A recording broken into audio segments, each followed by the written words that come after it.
इस वीडियो में cancel refund को अप्रूव कराने का इलाज है। कोई भी अमाउंट का रिफंड हो जिसे आप रिफंड कराना चाहते हैं, अगर आपका रिफंड रिजेक्ट हो गया है, प्ले स्टोर से कैंसिल हो गया है। एक फ्रेंड का 7,500 का रिफंड कैंसिल हो गया, जबकि ये उसका फर्स्ट टाइम रिफंड था और ना ही पहले किसी भी अमाउंट का रिफंड लिया था। गूगल की रिफंड पॉलिसी में भी मेंशन नहीं है कि बड़े अमाउंट का रिफंड नहीं मिलेगा। साफ साफ गूगल की पॉलिसी में लिखा है कोई भी रिफंड हो, अगर वो एक्सीडेंटल परचेज है तो उसका रिफंड मिलेगा। लेकिन गूगल प्ले की पॉलिसी उल्टी हो गई है। अब कोई भी रिफंड करते हो तो रिफंड रिजेक्ट हो जाएगा। मैक्सिमम रिफंड रिक्वेस्ट में गूगल लिखता है but this purchase doesn't qualify for a refund under our refund policy. दोस्तों, एक बार गूगल की रिफंड पॉलिसी देखते हैं, आखिर वो खुद कौन से रूल फॉलो कर रहे हैं। रिफंड की पॉलिसी कहती है गूगल में give refund for some purchase made through Google Play billing system based on the refund policy describe below. Refund policy are different depending on what you bought, when and how you paid and where you're located. यानी Google की refund policy कहती है refund की policy अलग अलग होती है। ये इस बात पर डिपेंड करता है कि आपने क्या खरीदा, कब और कैसे पेमेंट किया और एप्स किस जगह पर है। देखिए गूगल की ये policy, if you give your account और payment detail to someone else appear to be abusing our policy or don't protect your account with authentication, we usually can't issue a refund। Google play refund की policy में ये कहा है कि अगर आप अपने अकाउंट या पेमेंट की डिटेल किसी और को दे देते हो, हमारी पॉलिसी का गलत इस्तेमाल करते हो या अपने अकाउंट को सिक्योर नहीं रखते, जैसे ऑथेंटिकेशन का यूज नहीं करते, तो आमतौर पर हम रिफंड नहीं दे पाते हैं। जब हमने गूगल प्ले रिफंड पॉलिसी देखा तो समझ आया कि रिफंड न मिलने के पीछे रॉन्ग रीजन सिलेक्शन भी हो सकता है। गूगल प्ले ऐसे बहुत सारी मिस्टेक से रिफंड देने से साफ मना करता है और अपने पॉलिसी में भी साफ साफ मेंशन किया है। गूगल की ये रिफंड पॉलिसी बहुत फायदे की है, इसे ध्यान से देखो। अगर आपके पैसे से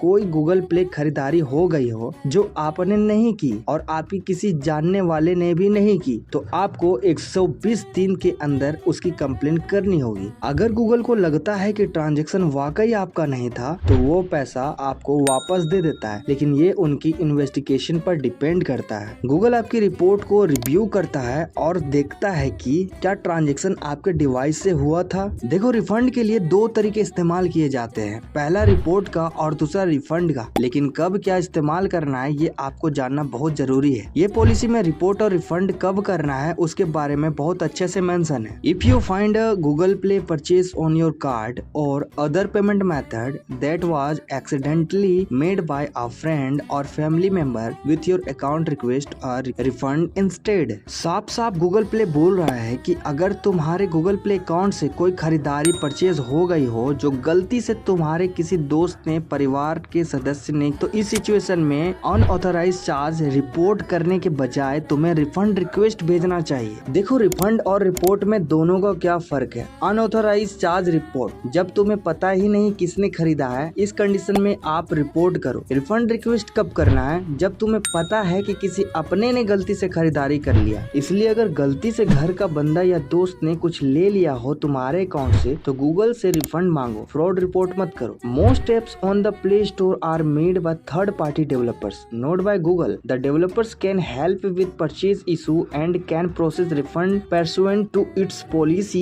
and applicable laws. Find out how to contact an Android apps and developer. Refund करने से पहले आपको ये बात जाननी जरूरी है कि प्ले स्टोर पर जो ज्यादातर एप्स होती हैं वो गूगल ने नहीं बनाई होती है, बल्कि दूसरे थर्ड पार्टी डेवलपर्स ने बनाई होती है। अगर तुम्हें किसी एप्स या रिलेटेड परचेज या पेमेंट का इशू हो तो उस एप्स का डेवलपर्स ही तुम्हारी मदद कर सकते हैं और रिफंड भी दे सकते हैं, लेकिन उसके अपने रूल्स और कानून होते हैं। सिंपल भाषा में ज्यादातर एप्स गूगल की नहीं होती है। प्रॉब्लम कोई भी हो तो एप्स बनाने वाले से कांटेक्ट करना होता है। यहाँ मैं आपको एंड्रॉइड एप्स डेवलपर से कांटेक्ट करने के तरीके स्टेप बाय स्टेप बता रहा हूँ। Open Google play store apps, ये ब्राउजर में play.google.com भी सर्च करके ओपन कर सकते हो। सर्च करो उस ऐप का नाम जिसमें प्रॉब्लम है या जिसमें आपको रिफंड लेनी है। एग्जाम्पल के लिए जैसे BGMI ऐप के पेज पे नीचे स्क्रॉल तब तक करना है जब तक तुम्हें डेवलपर्स कॉन्टेक्ट का ऑप्शन ना दिखे। यहाँ आपको मिलेगा ईमेल एड्रेस उन्हें कॉन्टेक्ट करने के लिए। कभी कभी वेबसाइट का लिंक भी होता है तो आप वेबसाइट के थ्रू भी कॉन्टेक्ट कर सकते हैं। यहाँ पर मैं आपको एक फॉर्मेट दे रहा हूँ, उनको ईमेल भेज सकते हो इस फॉर्मेट से। Subject refund request for app का नाम डाल देना। परचेज ये फॉर्म आप भर लेना, बहुत ही आसान है। ये फॉर्मेट आपको ऐसे ही रहने देना है। I accidental made a purchase on your apps using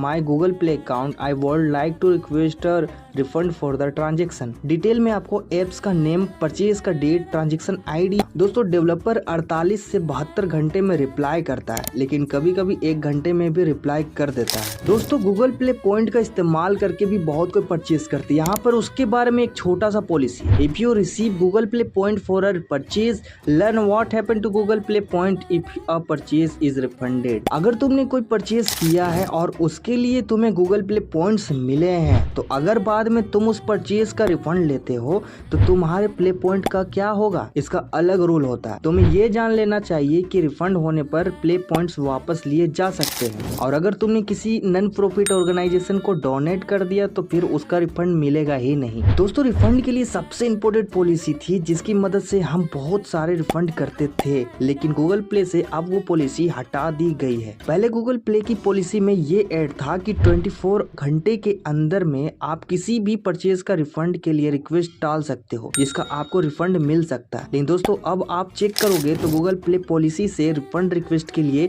ये पॉलिसी को हटा दी गई है, जो बहुत ही गलत बात है। तो दोस्तों वैसे आपको प्ले स्टोर से रिफंड के लिए रिक्वेस्ट करनी चाहिए, जैसे ऑप्शन है request your Google play refund. दोस्तों अगर आप इस ऑप्शन का इस्तेमाल करते हो तो 2 चीज तुरंत बता दिया जाता है। पहला कि जीमेल ID में कोई परचेज है या नहीं, फिर जो आप परचेज रिक्वेस्ट कर रहे हो उसका रिफंड मिलेगा या नहीं। इससे आपको बहुत ही तेजी से पता चल जाएगा कि रिफंड आपको मिलेगा या फिर नहीं। अगर आपका रिफंड कैंसिल भी हो जाता है तो इसके बाद भी आपको प्ले स्टोर से सपोर्ट मिलती है, जहां पर आप अपनी प्रॉब्लम एक्सप्लेन करके रिफंड ले सकते हो। दोस्तों डेवलपर के रिफंड कैंसिल करने के बाद या प्ले स्टोर से रिफंड कैंसिल करने के बाद आपको गूगल सपोर्ट का ऑप्शन मिलता है, जिसमें आप चैट कर सकते हो और आप ईमेल कर सकते हो। रिफंड लेने के लिए आपको सिंपल तरीके से फॉर्मेट लिखना होता है, जैसे मैंने आपको वीडियो के स्टार्ट में ही एक डेवलपर फॉर्मेट दिया है, जिसे आप गूगल सपोर्ट को सबसे पहले मेल कर सकते हो, जिसका जवाब आपको 48 घंटे के अंदर देखने को मिलता है। भाई लोग बहुत बड़ी समस्या तब होती है जब गूगल सपोर्ट भी रिफंड कैंसिल कर देता है। ऐसे में फिर कोई रास्ता रिफंड के लिए नहीं बचता, लेकिन फिर भी छोटा सा ट्राई आप यहाँ कर सकते हो। अगर आपका रिफंड गूगल सपोर्ट चैट में ही कैंसिल कर देता है तो आपको तुरंत चैट में लिखना चाहिए I would like to talk to your supervisor please. अगर आप गूगल सपोर्ट से सुपरवाइजर को चैट ट्रांसफर करवाने में कामयाब हो जाते हैं तो फिर से आपको रिप्लाई 24 से 48 घंटे के बीच में मिलेगी, यानी अभी भी आपका रिफंड अप्रूव या कैंसिल हो सकता है। तो दोस्तों पूरी की पूरी पॉलिसी मैंने आपको बता दी, पूरा प्रोसेस बता दिया, जिससे आपको रिफंड मिलने का चांसेस बढ़ सकता है। तो दोस्तों रिफंड की प्रोसेस करने वालों से 1 लाइक की रिक्वेस्ट है, इस वीडियो में आप अपना 1 लाइक जरूर छोड़ जाए ताकि मैं नेक्स्ट वीडियो फिर से लेकर आऊं।